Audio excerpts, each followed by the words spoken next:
Game Over Brasil! Bom dia, boa tarde, boa noite. E hoje a gente vai explorar um pouco mais dos dados que tem na plataforma do governo americano sobre quem estão sancionados na Lei Magnitsky. E esse paradoxo que temos hoje com os pedidos do presidente Trump sobre intervenção nas leis, nas decisões de juízes. Então, tudo isso é muito novo, complexo e tem dados muito escuros ainda, porque os dados são controlados pelo governo americano e as listas ainda não incluem o brasileiro nos dados consolidados. Na pesquisa do site, sim. Então, roda a vinheta.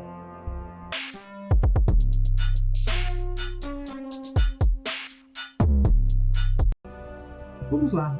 Nós temos um pouco de ideia do que é a Lei Magnitsky, porque, afinal de contas, o Alexandre de Moraes é o primeiro brasileiro a entrar nessa lei. Mas, resumindo, você já deve ter visto aí que praticamente ele está isolado de acordo com a lei, se for a lei colocada como foi escrita.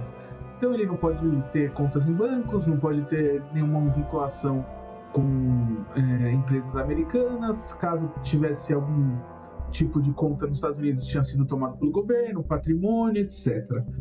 Muito bem, mas o que realmente essa lei faz pelo mundo? Então, tem o link está na descrição dos dados, ele é do governo americano, caso você tenha coragem, que nem eu, de baixar dados do governo americano no seu computador, elas estão lá para você vasculhar e fazer as interpretações que você tenha. Eu confesso que tive algum tipo de dúvida, porque essas leis, esses dados, eles têm vários tipos de arquivos, não é um arquivo de Excel, por exemplo, arquivos de programa, enfim. Mas eu consegui aqui, esse gráfico que você está vendo na tela, é um gráfico de países, os países que mais têm citados nesses dados que estão lá.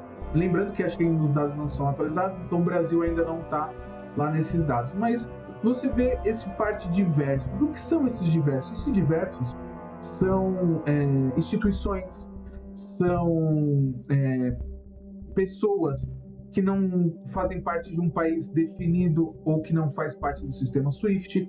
Então, são pessoas obscuras, fora do sistema. Então, sei lá, tem uma guarda islâmica, que é uma instituição terrorista. Então, ela se encontra nesses diversos. Depois temos aqui a Rússia, com 32% das pessoas abrangidas na lei Magnitsky. Essas são pessoas de verdade. Então, para você ver, tem lá Irã, Ucrânia, Bielorrússia, enfim, vários países. Mas a gente vai tirar esses diversos que são instituições, de repente uma empresa, de repente uma facção de algum terrorismo, né? Então a gente vai tirar as empresas e vai colocar pessoas, né? Então você pode ver que a Rússia é um grande alvo da lei Magnitsky. Depois vem a China, Irã, México, Colômbia, Estados Unidos e alguns outros países diversos que não correspondem a muitas pessoas. O Brasil, acredito que vai entrar aí, mas essa lei ela abrange muitos inimigos americanos e, com certeza, pessoas más ou pessoas que fazem o mal pelo mundo, certo? Nesse outro gráfico a gente vai ver que a porcentagem por região de pessoas e empresas que são afetados pela lei Magnitsky. Então, a Europa sim, porque a Rússia eles acaba entrando no gráfico da Europa. Aí tem o Oriente Médio, a segunda região mais afetada. A América do Norte. Por que a América do Norte? Porque muitas pessoas da lei Magnitsky também estão na América do Norte de um jeito ou de outro, ou com dupla cidadania, ou com bens lá. A Ásia, a América Latina, porque a Colômbia, México, por conta dos cartéis elas são afetadas, sim, né, por conta da lei Magnitsky, como a gente já viu no outro gráfico anterior a esse. Então, o México e a Colômbia, eles são, sim, afetados por causa dos cartéis de drogas que mandam drogas para os Estados Unidos. Afinal de contas, né, o cartel, um dos problemas dele é tirar o dinheiro dos Estados Unidos. Então, para você entender, essa lei, ela abrange praticamente o planeta todo. E uma das críticas dessa lei é exatamente essa: como uma lei americana pode afetar o planeta todo? Simples, porque as empresas, de um jeito ou de outro, financeiras, os bancos, eles têm negócios nos Estados Unidos. Então essa lei não abrange só os não abrange só as empresas americanas, elas abrangem também as empresas que fazem negócios com dólar. Então, uma importação, de repente você vai importar alguma coisa, uma matéria-prima, vai importar uma máquina, qualquer coisa, você vai ter que fazer um contrato em dólar. Então, você já não vai poder, porque você não pode usar o dólar. Ah, mas o meu banco, eu não tenho conta em dólar. Sim, só que o seu banco, ele faz negócio em dólar, ele tem conta internacional, ele tem investimento internacional. Então, o banco também fica refém dessa lei por associação, porque ele mexe em dólar. Mas muito bem, explicamos a lei. Mas e o paradoxo disso tudo? Vamos lá. A ideia do Donald Trump é que o julgamento do Bolsonaro é ilegal e, enfim, vai contra os direitos humanos. Pois bem, mas se o governo não tem nada a ver com isso, esse é o ponto. Se o judiciário aceitar essa pressão, isso significa que o nosso judiciário não é imparcial, ele é parcial e o seu chefe é o Donald Trump. Uma pessoa que nem no Brasil mora, nem cidadão brasileiro é. Ele é subordinado, o nosso STF vai ser subordinado a uma pessoa de fora, que nada mais é do que um ataque à soberania. Então, significa que o nosso judiciário não é uma instituição imparcial, é uma instituição parcial dependendo do que os Estados Unidos ou Donald Trump queira. Se o nosso judiciário não ceder ao Donald Trump, o nosso judiciário vai ser pressionado e vai perder direitos básicos, que é justamente o que a lei Magnitsky se propõe a proteger. Então, essa discussão ela é complexa. Essa discussão e esse entendimento, ele é parte fundamental e objetivo, porque se ceder significa que os Estados Unidos podem controlar nosso judiciário, então, de repente, todas as leis que o Donald Trump queira que passem, os julgamentos que o Donald Trump acha que deve ser a favor de um ou de outro, o judiciário tem que acatar. Mas se o judiciário não acatar, a discussão vira filosófica, porque até onde vai o poder judiciário independente e qual é o preço que ele tem que ser pago?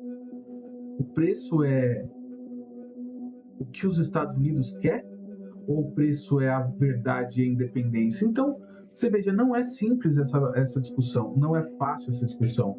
E a saída ela não é na porrada, porque fato é, os juízes da Suprema Corte, independente se eles acertam ou erram, se eles acertam mais do que erram, se eles erram mais do que acertam, isso é uma discussão interna e uma pressão sobre as decisões, não sobre a pessoa. Se tudo isso acontecer, concorda comigo que o preço de ser juiz no Brasil vai subir muito? Imagine que o Alexandre de Moraes saia da corte e entre outra pessoa na corte. Essa pessoa herda os processos de Alexandre de Moraes. Quem é que vai ser? Quem é que vai querer? Ou vamos colocar um juiz americano para julgar? Porque no fundo tudo isso é sobre o que o americano entende sobre liberdade de expressão e o que a lei brasileira diz sobre liberdade de expressão. Então, essa discussão, ela é o começo é o começo da discussão disso no canal, porque não é simples. Esse paradoxo depende das ações que vão acontecer daqui para frente. Se Alexandre de Moraes pede para sair do Supremo, outra pessoa entra. Quem vai entrar? Um juiz americano ou um juiz que defende as nossas leis? Porque a partir desse momento, nós vamos ver se realmente a nossa democracia tem capacidade de aguentar todo esse processo, ou se ela vai ruir, ou se ela vai ser desfeita. Porque imagine o seguinte, Donald Trump consegue o objetivo dele, Bolsonaro volta a ser candidato, porque hoje ele está inelegível. O Bolsonaro ganha as eleições, certo? E por um motivo ou outro, enfim, até por motivos justos, alguém atribui crime ao Lula e vai ao STF. E aí o STF vai fazer o quê? Vai julgar de acordo com as leis ou de acordo com o que o presidente americano quer?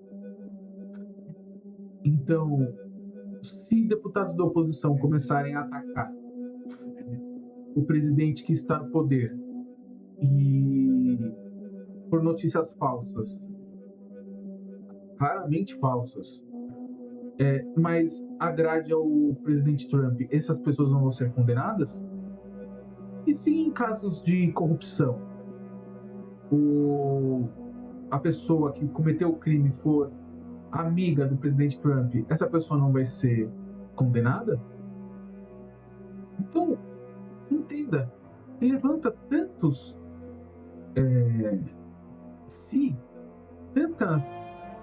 brechas para interpretação, caso o STF ceda, que não faz sentido. Então vamos pegar o caso da Zambelli. Ela invadiu o sistema do Superior Tribunal de Justiça, colocou lá um mandato de prisão falso. Já foi julgada, foi condenada. O hacker confessou, falou que foi ela, que mandou fazer e que pagou. Ela vai ser solta? No caso das joias sauditas, que está em processo ainda, que claramente foi vendida, pegou de volta, foi comprada para ser devolvida. Tem os recibos de venda, tem o recibo de compra, tem tudo isso. E aí, na hora do julgamento, o Trump vai falar, não, o Bolsonaro é inocente. É isso que nós queremos para o país? É isso a ideia do presidente Trump, do Eduardo e do Bolsonaro? É isso que o revisor da Justiça Nacional seja o Donald Trump? E depois que ele sair da presidência? Quem é que vai ser o revisor da Justiça, caso a Justiça ceda? O próximo presidente dos Estados Unidos? O Donald Trump ainda como ex-presidente? Entenda, o tarifaço, graças ao Trump, caiu lá 700 itens, mas ainda tem bastante itens como café, carne, né, que são produtos de exportação de primeira linha do Brasil e com destino aos Estados Unidos. Continuaram. Mas o tarifaço, junto com as sanções, era isso que o presidente Trump queria? O que tem por trás? Então é uma série que a gente vai começar aqui sempre discutindo e acompanhando esses próximos passos, porque afinal de contas fica muito paradoxal tudo isso, porque a família Bolsonaro insiste em tudo, na anistia ampla e irrestrita, geral e irrestrita, mas a anistia vai para tudo, todos os crimes que eles cometeram, tudo vai ter que ser esquecido? Zambelli, joias sauditas, declaração a embaixadores, atacando as urnas, tudo vai ser esquecido. Mas e os outros crimes? As pessoas que roubaram, as pessoas que mataram nessa época também vão entrar? Porque são crimes também. Quem cometeu desvio de verba também vai entrar nisso. Então, você veja, são discursos fáceis, mas explicações que precisam ser complexas.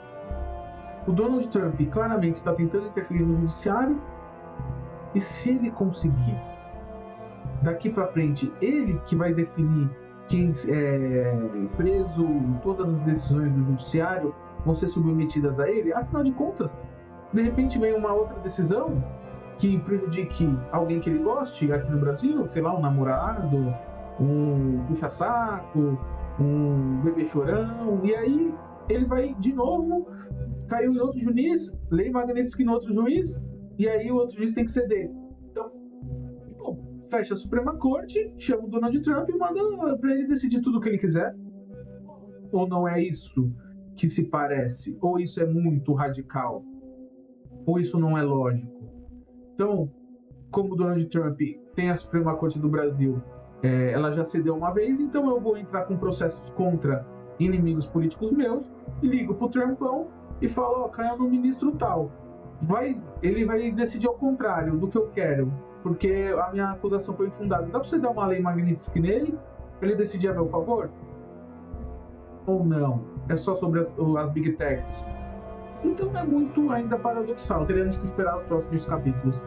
Valeu, muito obrigado. Não deixe de se inscrever.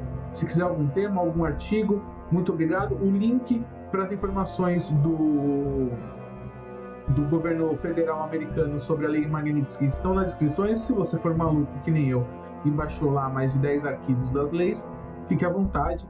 Caso você não seja maluco, os gráficos estão aí e os dados também. Muito obrigado e valeu.